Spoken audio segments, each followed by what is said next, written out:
Go. The best protection any woman can have is courage. Elizabeth Cady Stanton. As a woman who has had to live her life with a ton of courage and very independently, I feel that it's important to know about the life of a woman who was a pioneer for social equality and women's rights. My name is Mandy. Tonight I'm going to inform you of a woman who was wise beyond her years and paved the way to women's rights and suffrage. This woman is Elizabeth Cady Stanton. Elizabeth Cady Stanton grew up with a fire in her soul, fought against slavery, and led the Seneca Falls Convention. Born on November 12, 1815 in Johnstown, New York, Elizabeth Cady Stanton was one of 11 children. All of her siblings died at a young age except for her and 3 sisters. Her father's only son died at the age of 20. Upon her brother's death, according to the Encyclopedia of World Biography, her father stated, oh my daughter, I wish you were a boy."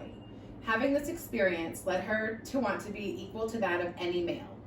In addition, her father was a prominent attorney, judge, and congressman, which exposed Elizabeth to the inequalities that women faced at an early age. Among these things that outraged her was the ability of husbands to mistreat and have control of their wives and their possessions. At the age of 16, she graduated from Johnstown Academy, but she wasn't able to enroll in college because she was a female. So she attended Troy Female Seminary, which only further sent her into fury and left her with a poor taste in her mouth for organized religion when she left fearful of going to hell. She made one of her first feminist statements as an adult woman when she insisted that she would not use the word obey in her wedding vows and also chose to keep her maiden name as her middle name. She had 7 children total and eventually settled with her family in Seneca, New York. In 1840, she married her husband, Henry Stanton, who studied law and was a die-hard abolitionist. After their wedding, Henry and Elizabeth would travel to London for their honeymoon to attend the World Anti-Slavery Convention. Of course, women were not allowed at the proceedings. During the time of the Civil War from 1861 to 1865, she met up with Susan B. Anthony, and the two of them would team up and travel the country.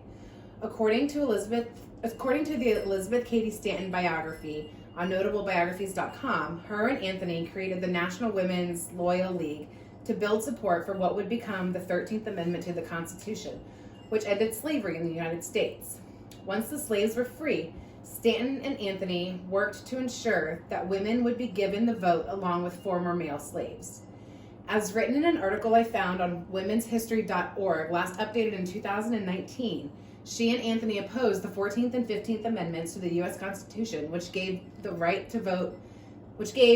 voting rights to black men, but did not extend the franchise to women.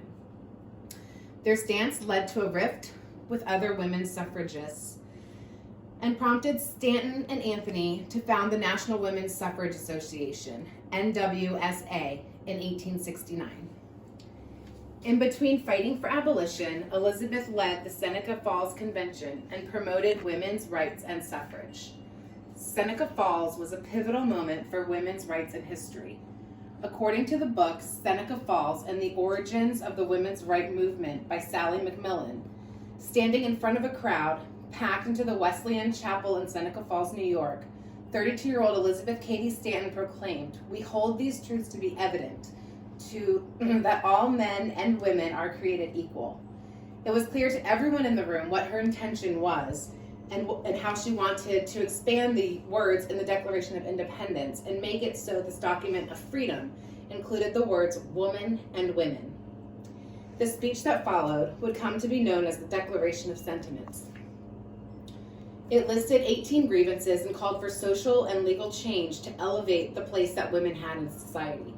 For example, she states, "He has taken from her all right and property, even in the wages she earns, and he has denied her the facilities for obtaining a thorough education, all colleges being closed against her." While speaking out for all of the rights of women to be equal was on her mind, her top priority was women's suffrage. After all, she was living in a democracy. Sadly, she wouldn't live to see the day that women had finally won the right to vote. That happened 18 years after her death. However, we have her to thank for starting that fight. My name is Mandy, and I just informed you about Elizabeth Cady Stanton, who grew up with a fire in her soul, fought against slavery, and led the Seneca Falls Conventions. I will leave you with one more quote. The right is ours, have it we must, use it we will. Thank you for listening.